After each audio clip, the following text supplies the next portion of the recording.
और बता दें आपको, मिडिल ईस्ट में ईरान को लेकर तनाव लगातार बढ़ता जा रहा है और अब इस संघर्ष को लेकर दुनिया भर में नई चर्चाएं भी तेज हो गई हैं। कुछ अंतर्राष्ट्रीय रिपोर्ट्स और सोशल मीडिया दावों में कहा जा रहा है कि चीन ईरान को सैन्य सहायता पहुंचाने की तैयारी कर रहा है।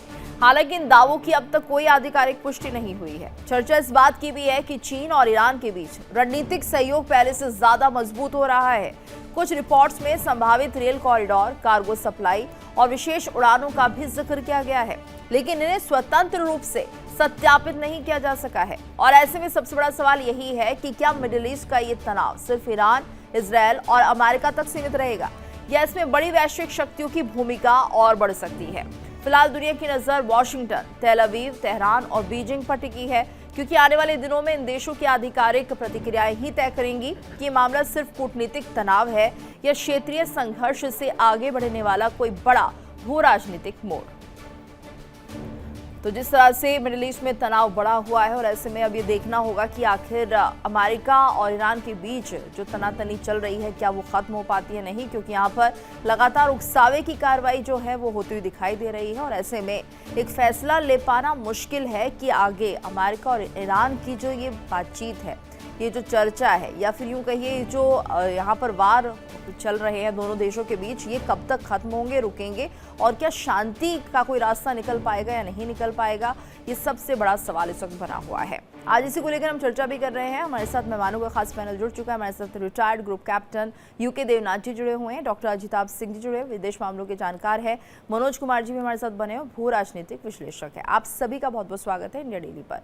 तो देखिए, जिस तरह से पूरा माहौल इस वक्त बना हुआ है, ऐसे में देवनाथ सर समझना चाहेंगे कि क्या लग रहा है यहाँ पर, जहाँ पर ऐसा लग रहा था कि अमेरिका और ईरान के बीच बात बनती हुई नजर आ रही है, कुछ अच्छे रास्ते निकलते दिखाई दे रहे हैं, वहीं अगर एक तरह से युद्ध की शुरुआत फिर से अगर हो गई है ईरान की तरफ से जिसे कहा जा रहा है, तो क्या माना जाए अभी किस पटरी पर ये पूरी वार्ता रहेगी?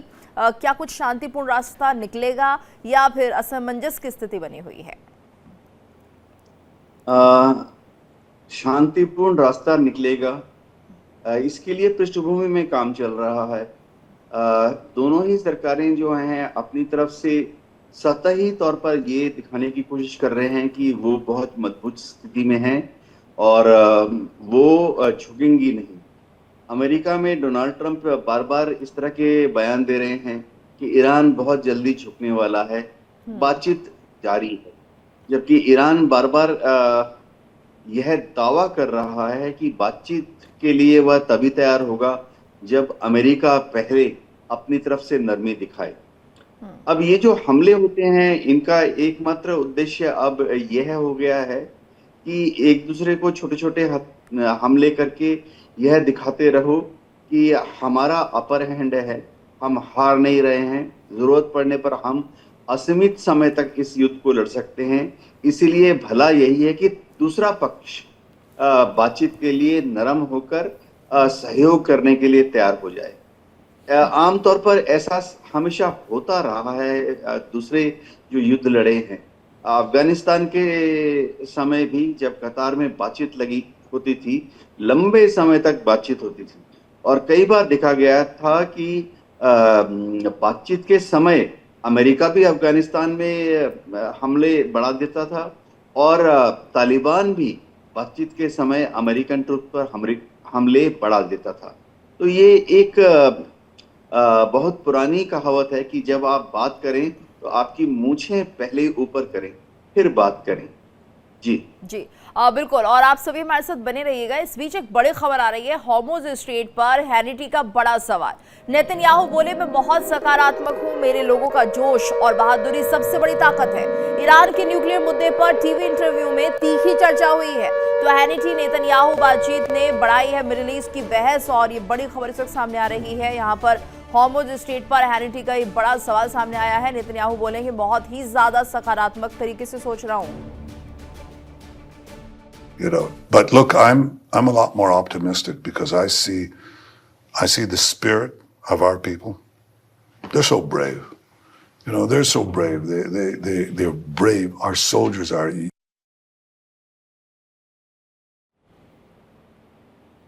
और एक और बड़ी खबर आपको बता दें, सेंटकॉम ने आईआरजीसी के 3 दावों को झूठा बता दिया है। ये बड़ी खबर आ रही है, सेंटकॉम ने आईआरजीसी के 3 दावों को झूठा बताया। होर्मुज जलडमरू मध्य पर ईरानी दावे खारिज किए गए हैं। अमेरिकी F-35 नष्ट होने का दावा गलत है। सेंटकॉम का कहना है कोई अमेरिकी विमान क्षतिग्रस्त नहीं हुआ है।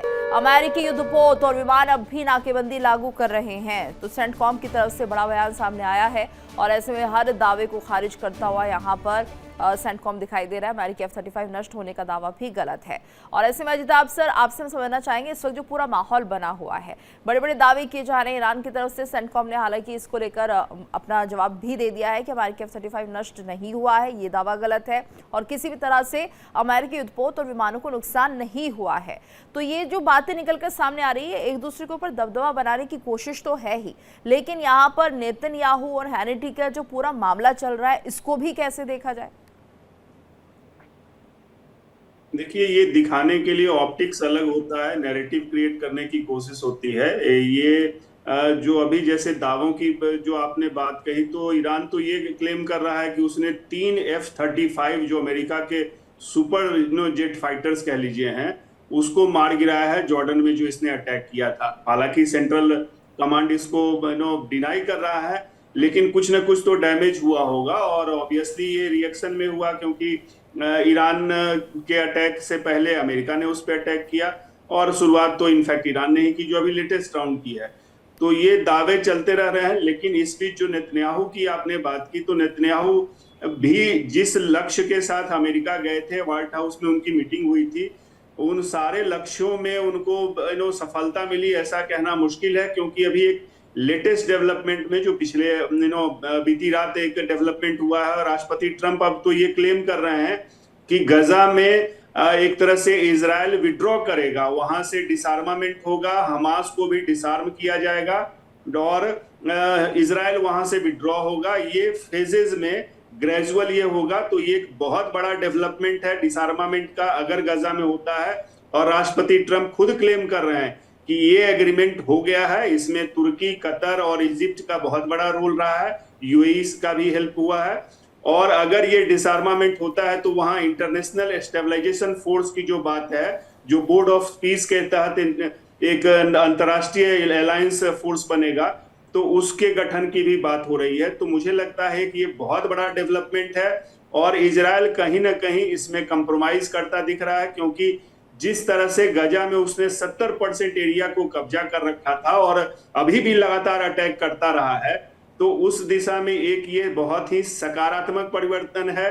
और इससे कहीं ना कहीं ईरान को या हॉर्मुज का जो प्रॉब्लम चल रहा है उसमें भी हेल्प मिलेगा, सहायता मिलेगी उसको रिजॉल्व करने में। जी बिल्कुल। और ऐसे में मनोज जी, क्योंकि देखिए जिस तरह से पूरे हालात बने हुए हैं, ऐसे में दावे तो दोनों देशों की तरफ से हम देख ही रहे हैं, लेकिन क्या कुछ शांति की वार्ता होती हुई भी दिखाई दे रही है? क्योंकि जिस तरह के दावे हैं वैसे हालात फिर से बनते हुए दिखाई दे रहे हैं। पहले तो लगा था कि हाँ ठीक है, थोड़ी बहुत बातचीत हो सकती है, लेकिन एक बार फिर से एक दूसरे की तरफ ये दिखाने की कोशिश की हमें सुपीरियर है। तो अभी के जिस तरह से अभी वॉर का जो है इंटेंसिटी है वो बढ़ रहा है और ये दुर्भाग्य की बात ये है कि ये इसका एक्सपेंशन जो हो रहा है, जिस तरह से सऊदी अरब किसी न किसी रूप में इन्वॉल्व हो गया है हुतीस के खिलाफ। अब ये कहा जा रहा है कि हम लोग टीम बनाएंगे ताकि रेड सी में जो है हुतीस का दबदबा ना हो जाए, वहाँ पे क्लोज ना कर दे। तो सऊदी अरब इस पे भी वो ध्यान दे रही है।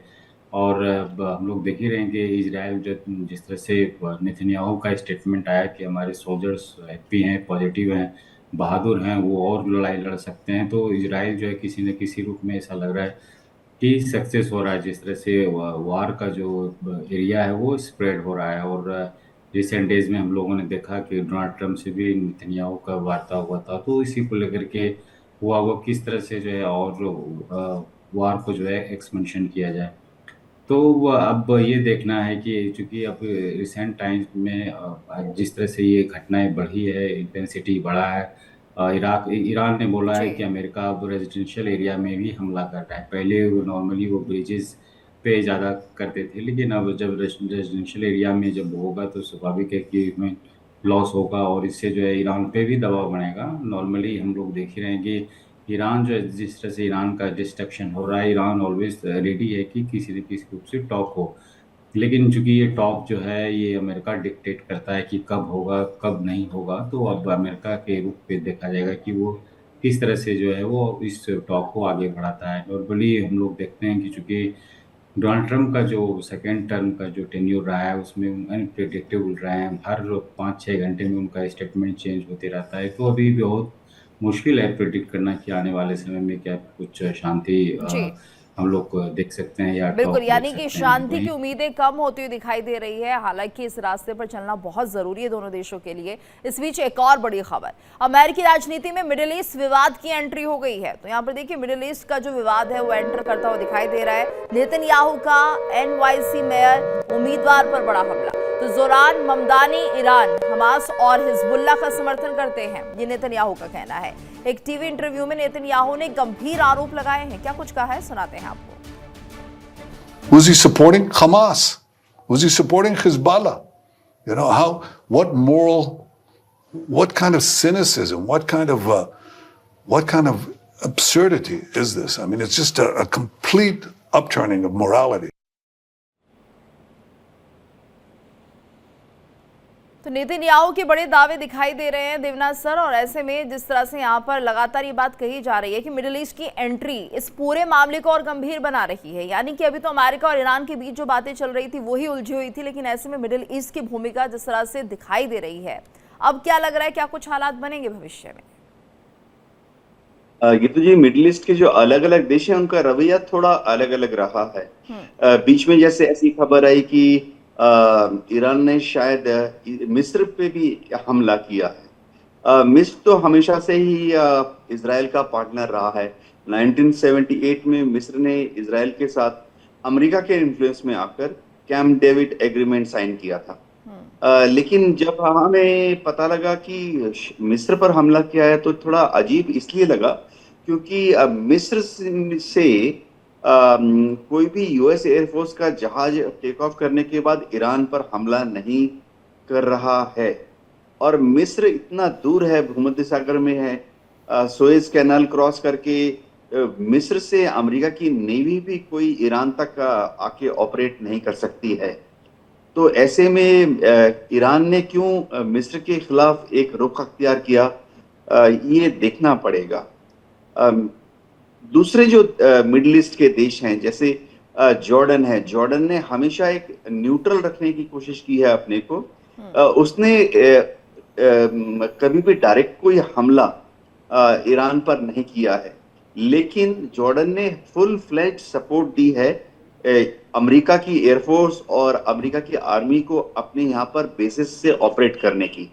जब भी ईरान से इजराइल की तरफ कोई ड्रोन या मिसाइल लॉन्च किए जाते हैं तो ज्यादातर जॉर्डन में based US anti aircraft missile system जो है वो एक्टिवेट होता है और ईरानियन ड्रोन या ईरानियन मिसाइल को जॉर्डन के आसमान में ही शूट डाउन कर देते हैं, इससे पहले कि वो इजराइल तक जाके पहुंचे।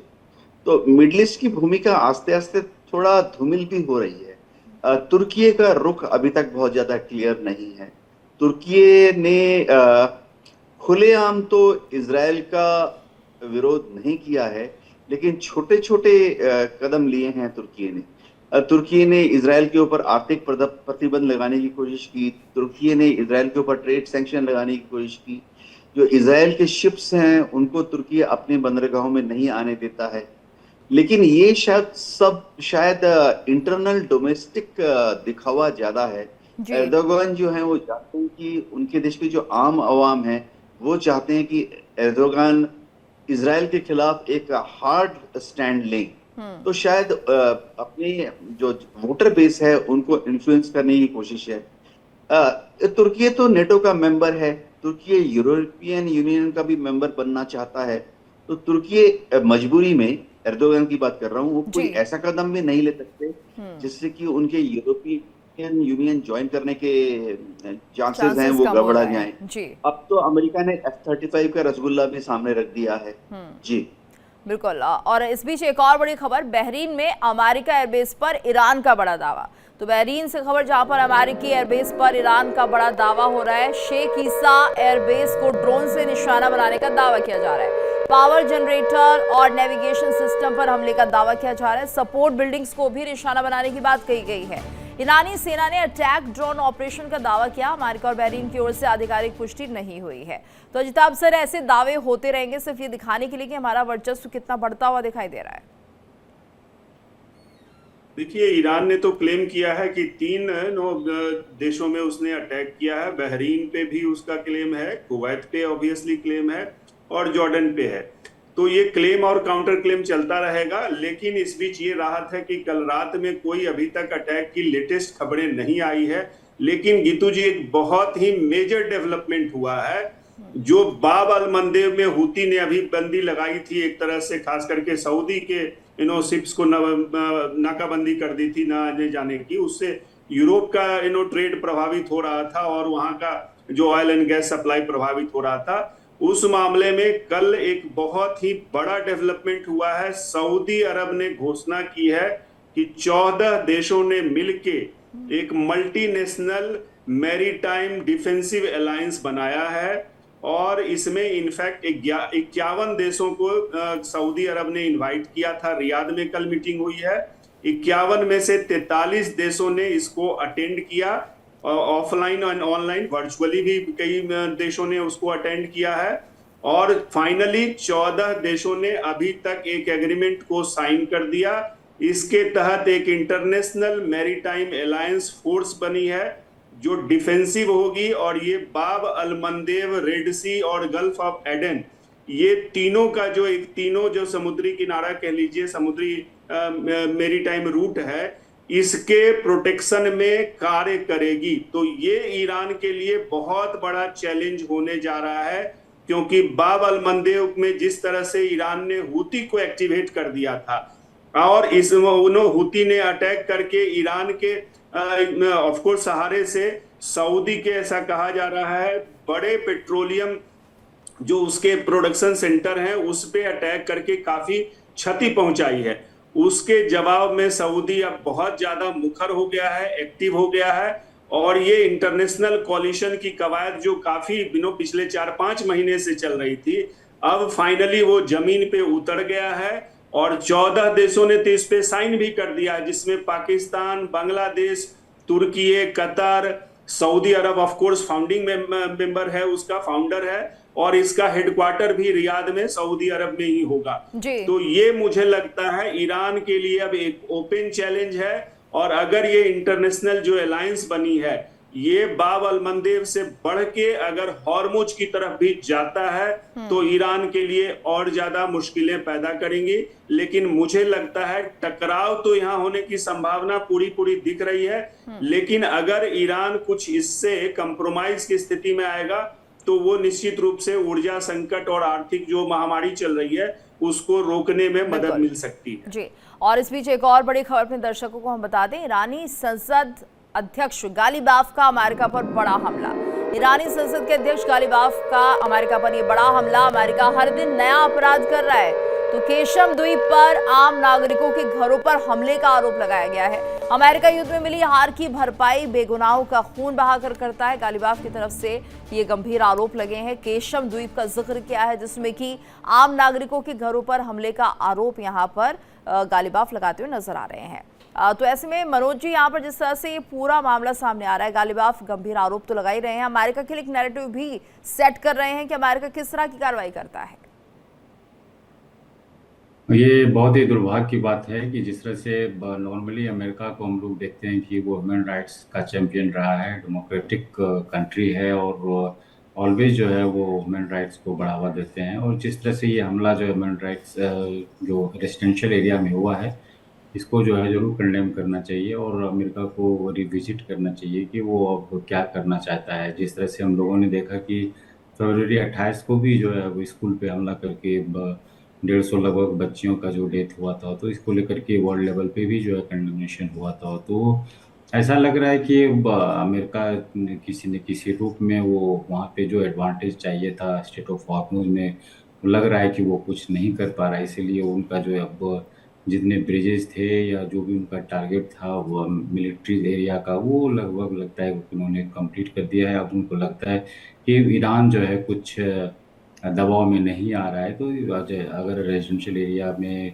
अगर हमला किया जाए तो हो सकता है कि फिर से जो है ईरान प्रेशर में आकर के फिर से कॉम्प्रोमाइज़ हो जाए और स्ट्रेट हॉर्मुज़ को खोलने के लिए तैयार हो जाए। लेकिन वहीं हम लोग ईरान के साइड से अगर बात किया जाए तो वो अभी भी जो है अडिग है। वहाँ के लोग अभी भी वो चाहते हैं कि ये युद्ध में जो है ईरान ना हारे, और जिस तरह से हम लोग देख रहे हैं कि चाइना और रशिया भी जो है ईरान को सपोर्ट कर रहा है, तभी इस तरह का युद्ध को हम देख रहे हैं कि ये दिन ब दिन बढ़ते जा रहा है। अगर अगर रशिया और चाइना अगर सपोर्ट बंद कर दे तो वो जल्दी जो है ईरान काबू में आ सकता है। हालांकि वह अमेरिका को पता है कि ज़रूर जो है इसमें चाइना और ईरान किसी न किसी रूप में सपोर्ट कर रहा है, इसलिए ये बढ़ रहा है।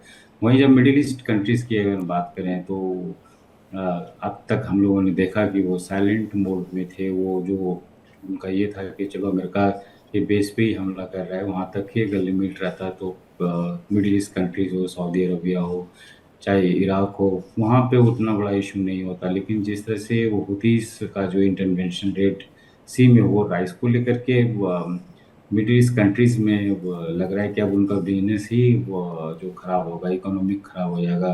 तो फिर वहाँ के लोगों पे डायरेक्टली इफ़ेक्ट पड़ेगा, रेवेन्यू कम होगा। जो वो डेवलपमेंट चाहता है वो नहीं कर पाएगा। तो स्वाभाविक है इस तरह से सऊदी अरब ने जो है एक जो ग्रुप बनाया है जिसमें 50 कंट्रीज़ की बात कही जा रही है कि वे को उस एरिया में हुतीस पे कंट्रोल किया जाएगा। हालांकि हुतीस पे जो हमला हुआ पहले वो सऊदी अरबिया ने ही किया था। जब वो एक समारोह में वहाँ के लोग हुतीस वाले जब जा रहे थे यमन, तो बीच में ही जो है सऊदी अरब ने ही एक्शन लिया था।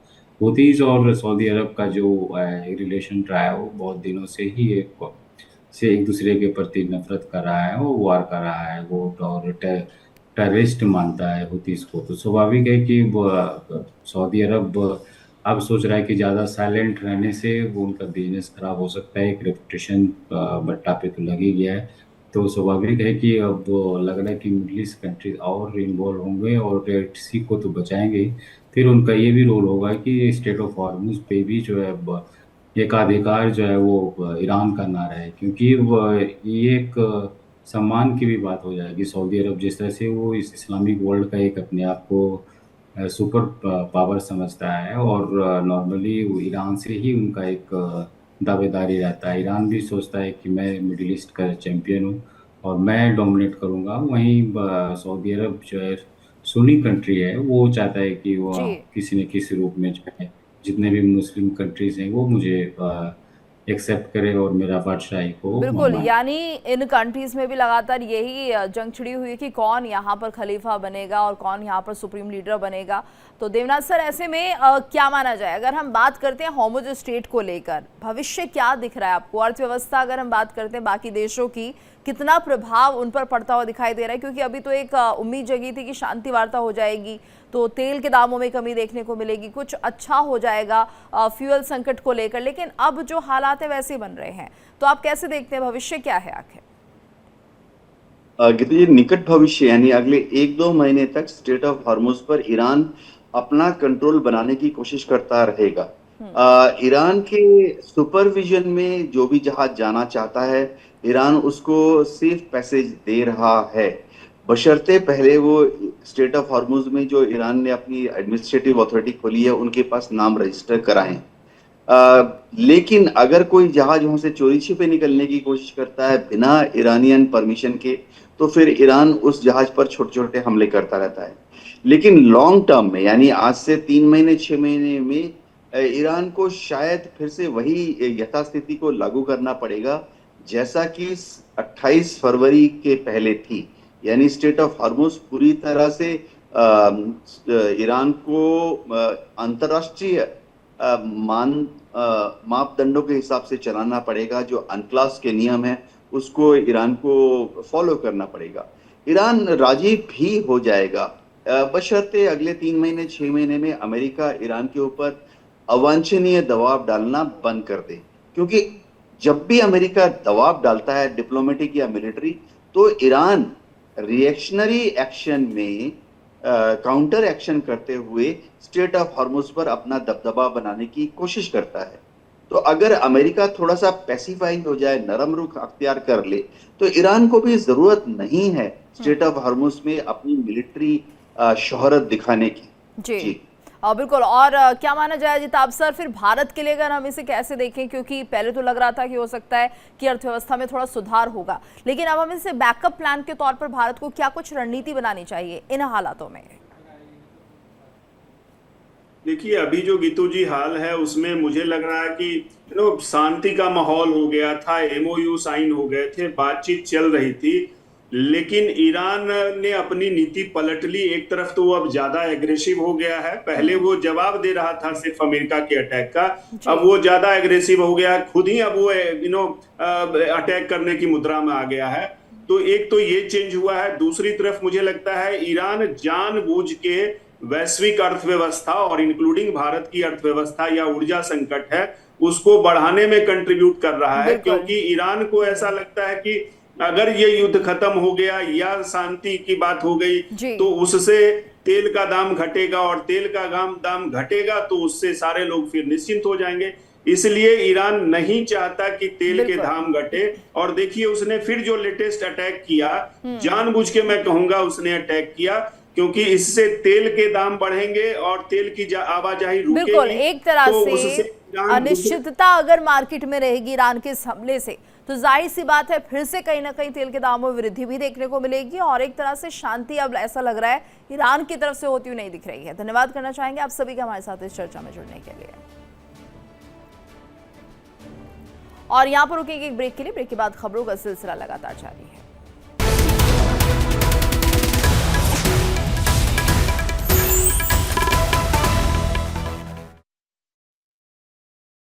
देखिए इंडिया डेली 24/7 अब आपके स्मार्ट टीवी पर। इंडिया डेली मौजूद है सभी डिजिटल प्लेटफॉर्म पर लाइव और लगातार। इंडिया डेली 24/7 हर दिन राष्ट्र को समर्पित।